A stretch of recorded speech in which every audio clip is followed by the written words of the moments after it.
We got no food. We got no jobs. Our guitars' heads are falling off.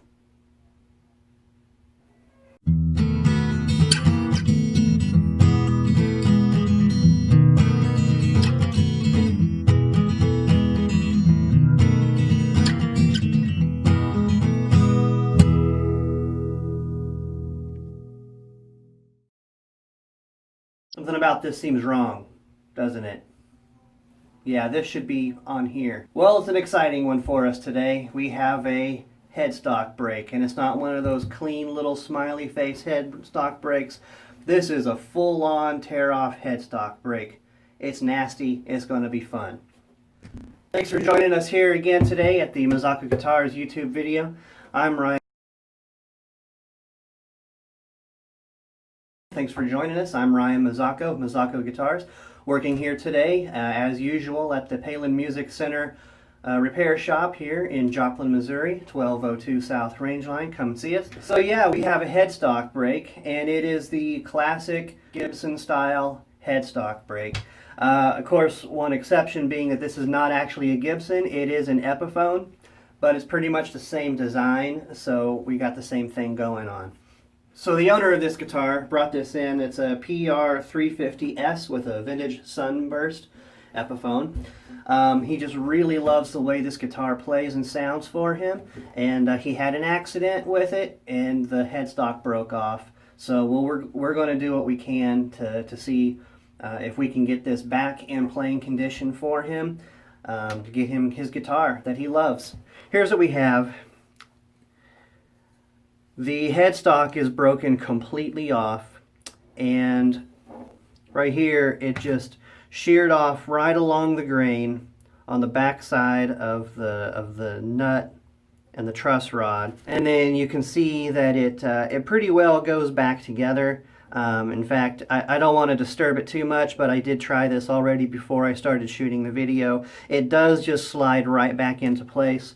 The grain of the wood does meet up and line up really nice. So it's not like we have a whole lot of cross-grain fractures. Those are really bad. We're basically laying long grain on top of long grain, and we're going to glue it back together. Not too dissimilar from what you would have like on a regular scarf joint. And then of course, you know, it is pretty jagged in a few places, but the good thing about it is that the owner of this guitar, when he brought it in, he also was able to locate and keep all of those little bitty pieces. And like I said before I started shooting the video, I did go ahead and piece this back together just to see what it was going to look like. And it's pretty good. It looks like just about everything is there. So we can take all the little bitty puzzle pieces and put them all back together. So let's just go ahead and take a look and see what we've got here. So right here you can see where the veneer on the top has sheared off, and then there's, you can just go right under, and you can just go, and then there's just a big hollow space underneath here. So what that allows us to do is we can actually just take and just slide it right back into place. And there are some cracks there, but be very careful here not to jostle it around too much. But then we turn it back over and we can see the back of the neck has this darker stain on it, and we push that together. That all lines up real nice. There's this big old chunk that's taken out right here, but that's actually these two small chips. They go back in there. And then also on the front side, we've got this chip. That is this chip right here, and that all goes back together. So what we're going to do here is I've decided to take advantage of what we have here, and that being these two holes for the screw holes for the truss rod cover. And what we're going to do is we're going to use those holes and we're going to drill that out, and we're going to use that as locating pins. That way, when we put all of this together, one thing that's really difficult when you're trying to put a headstock back together is clamping. And you've got to have, you know, clamps and cauls and everything. It all has to fit right. And sometimes you can't see your work and what it's doing, because then what can happen is you end up being maybe just off a little bit and you can't see it.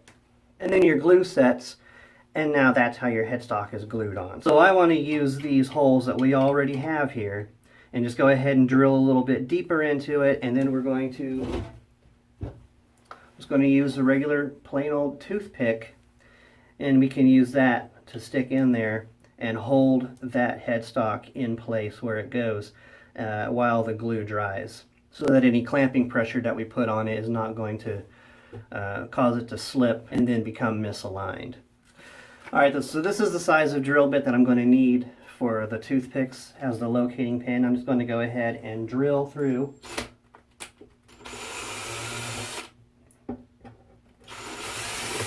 And so now what I'm going to do is just going to take this here, slide it into place, try to make sure that it's real tight, and then I'll use this scratch awl, and I'm going to mark my holes. But you see how I'm angling a little bit, so I want to hit the very front or top side of these holes and not exactly get them right in the center. Why am I doing that? Well, because I want to be able to find those and drill them so that they are, if this is all lined up, this is actually on here, I want the center of this hole to be a little bit further this way than the center of this hole. That way when I put my locating pins in there and drive them in, it will actually pull the headstock in tighter.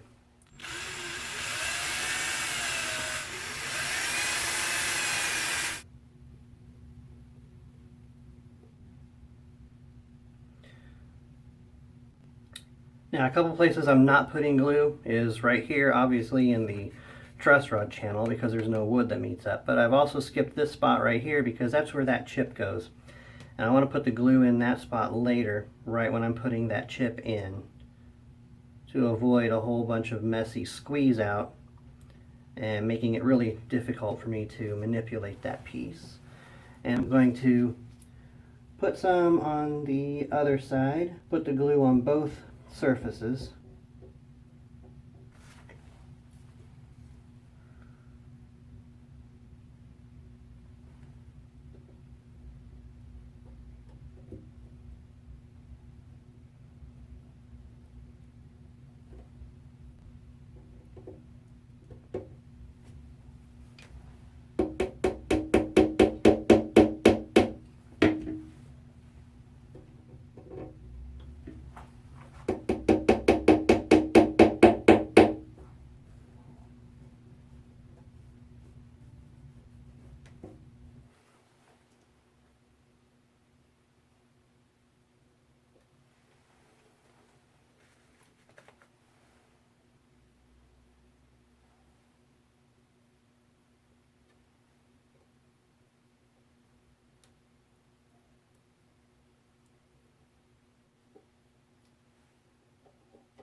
Alright, so we're just going to let that set for a while. We'll come back when the glue is dry, and then we'll start working on a little bit of the touch-ups, and then see what we need to do about putting in some splines in there to strengthen it up.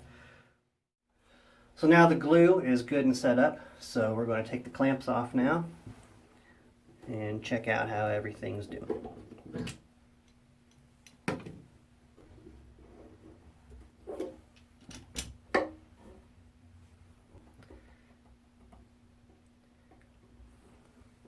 Yeah, I know that you can't feel this, you can only see it, but that feels really, really good. It's not going to take that much at all to blend that back all together.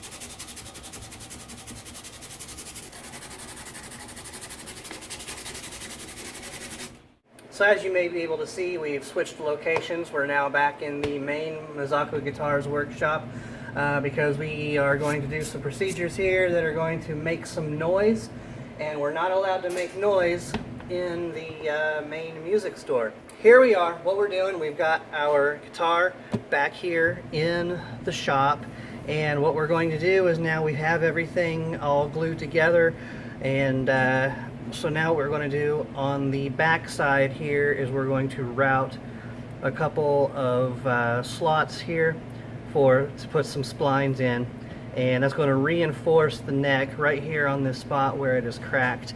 So I've covered the whole thing up with tape, but as you can see, I've drawn a line representing where the crack is. I've also made a spot here where the truss rod is and the truss rod channel, because you don't want to hit that with your router bit. And then I've darkened that all up so I know. Don't route right there. And then just on either side of that, I have laid out for where my trench is going to go, just on either side of it. And the way we're going to do that is with jigs. This here is a router jig that you place it here, right in place where it needs to go. And then it's made in a way so that it perfectly accepts the base of this router. And then on the back side of it, you just route right there. And then it makes pretty much a perfect little slot for a new piece of mahogany or whatever material you're using to go right down in there.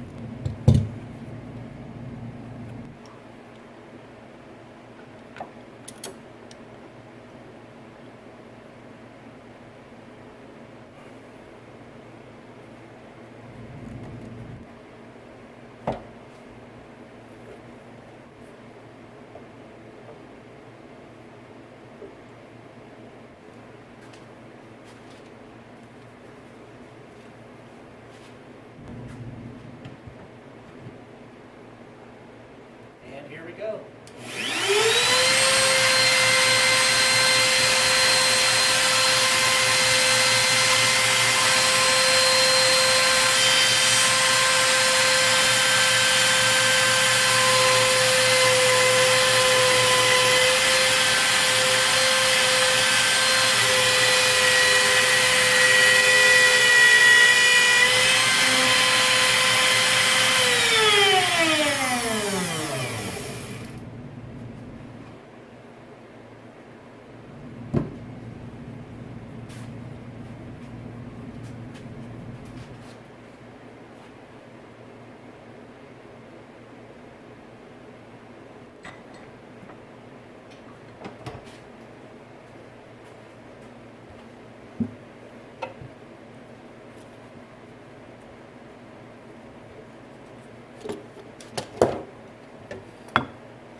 Alright, so I feel pretty good about what we've done here.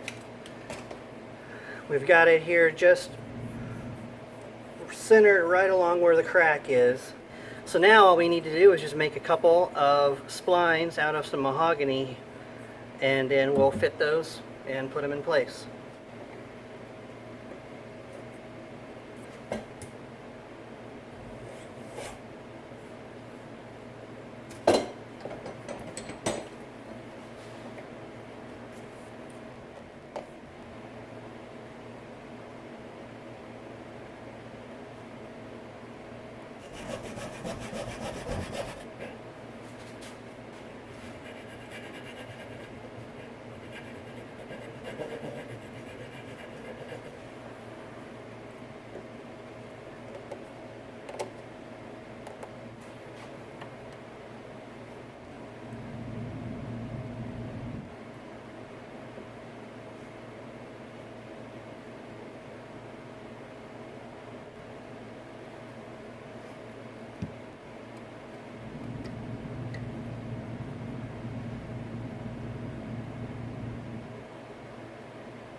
Alright, so we'll let that glue set up, and then we'll come back and we'll carve that all down so it's all flush with the original neck.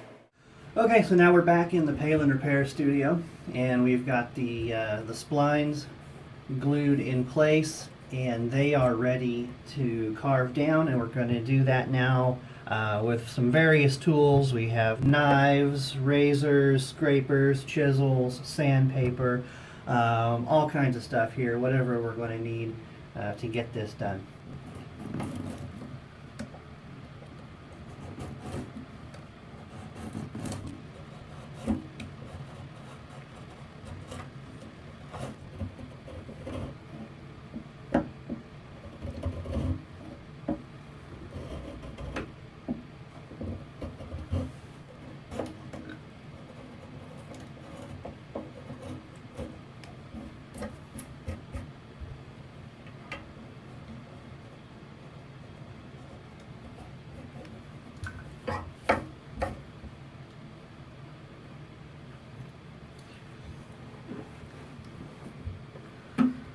Now, right here we have this edge, this curve that comes right around, so I want to try to preserve that.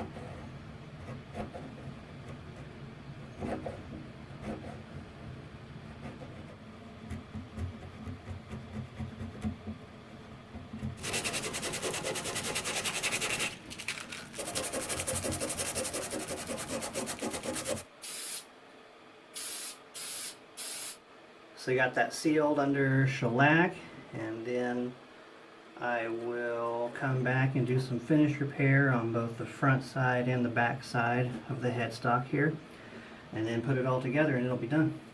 We're going to start doing some touch-up finish on the back of the neck here, where we sanded this down, and then we're also going to turn it around and put the black finish back on the face and try to blend that all together and try to make it look like brand new. Now on the back here, we're actually going to be going for a slightly darker shade than what this is, because it's just really difficult, almost impossible to blend these finishes back in perfectly. So kind of one of the accepted things in the industry is when you're fixing a headstock break like this, a lot of times you just shade that in a little bit darker. It's kind of a telltale sign that the work has been done on it, but it's a lot better than just leaving it like this, or having a real obvious light patch or something, you know, where the two finish tints have overlapped each other. But I've got everything all ready to go. I've got my spray rig set up. I've got the colors mixed up. And so now it's just time to start spraying. Now I am spraying with my airbrush here instead of using the big gun, just because I want to have a little bit more control over where this spray goes, so I don't just get it all over the place and have all kinds of overspray everywhere. This comes in smaller bursts, so it's probably going to take several passes before we get it to that stage where it's dark enough.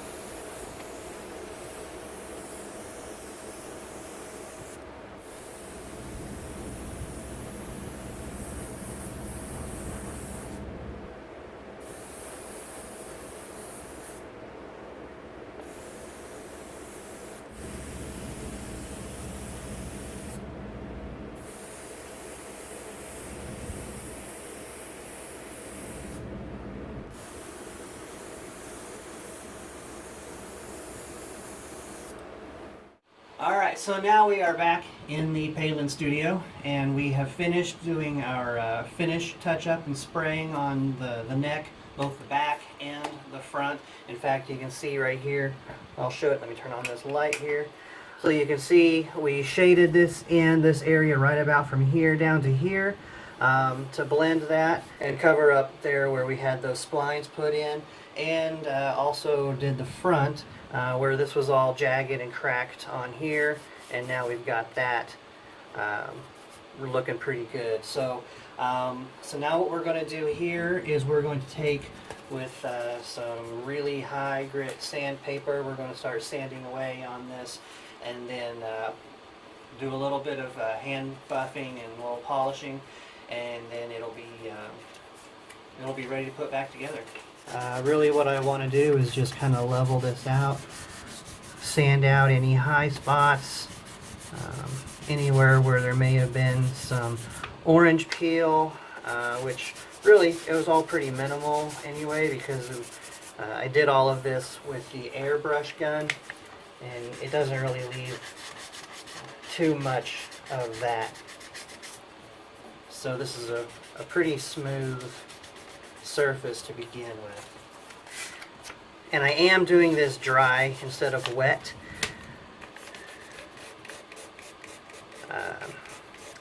It's just not a big enough area for me to, I can take my time with it and kind of go slow. I'm not really worried about building up large amounts of heat.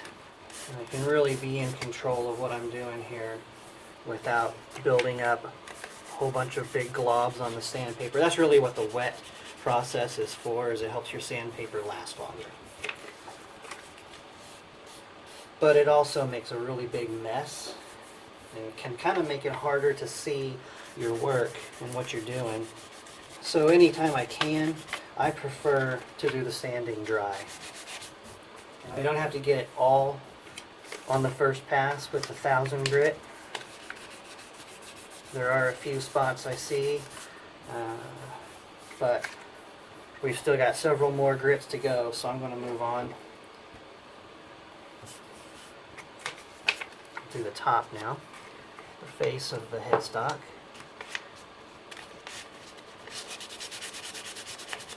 I'm real happy with the way the face of this headstock is turning out so far.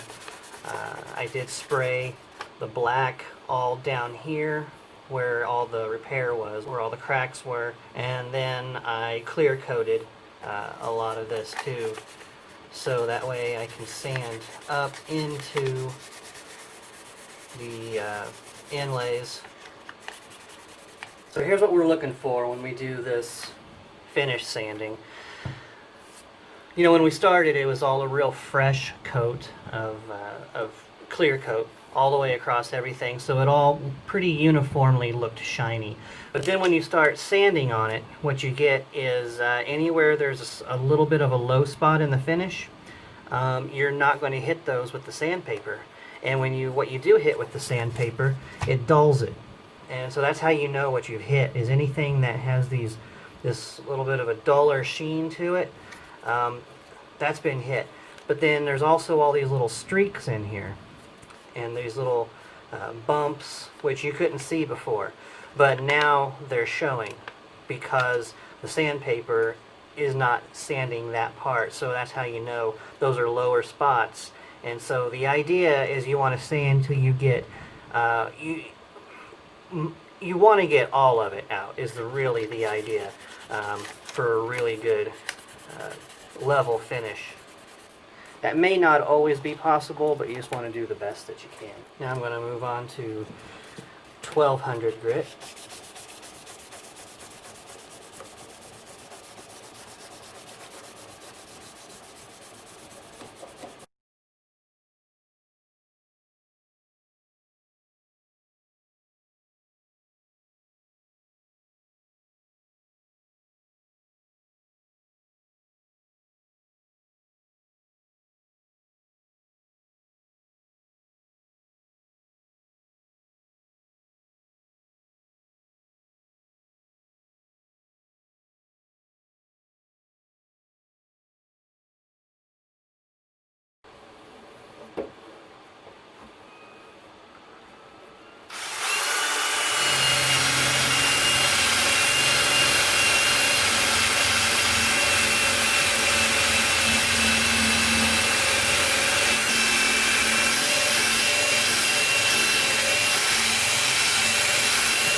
Okay, so now we've got it all shined up and polished up, and I am just about as thrilled with that as I can possibly be. Definitely on the face of the headstock, you can't even tell that it was ever broken, and on the back, the only sign of it is just that there's a little bit of a darker patch in the finish right here, but other than that, it's good as new. But that's all for now. You've heard enough from me. I'd like to hear from you. Let me know what you think down in the comments below. Be sure, if you haven't already, to hit that subscribe button and like this video, share it, hit the bell, all the stuff, you know the drill. This one sure has been a lot of fun for me. I hope that you've enjoyed it. Who knows what we're going to have in here next time, but I guess we'll see. See you then.